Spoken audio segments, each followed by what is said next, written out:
Куа Нұрбекова, сіз мемлекеттік айтып бар ма сұрағыңыз? соңғы сұрақ. Сіз дұрыс түсініңіз, мына куәлардың арасында, Нұрбекова, қақ төбелес болып жатқан жерде тек сіз ғана болдыңыз куәлардың арасында. Түсінесіз бе оны? Онда мына жәбірленуші өткенде Нұрымов, Бишимбиеваның жауаптары білесіз ғой? Естідіңіз ғой? Олар неге онда бізге нақты айтып берді? Кімде пышақ болғанын, кім қалай ұрғанын? Тек қана сізде ғана шок күйде болдыңыз деп. Неге жауап бересіз бізге? Жауап бере аласыз ба осы сұраққа? Жақсы, басқа сұрақ бар ма? Құрметті сот, Қорғау тарабы, сұрақтарыңызды қоя беріңіз. құрметті сот, бұл Айыптау жерде тарабы болды, отыра беріңіздер.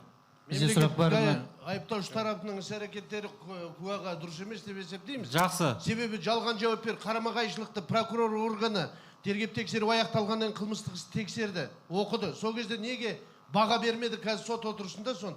Жауаптары қылмыстық істе бар барлығы. Жалған қарама-қайшылық деп айтып отыр. Қарама-қайшылықты Сіздің ескертуіңіз сотпен қабылданды. Дұрыс айтасыз.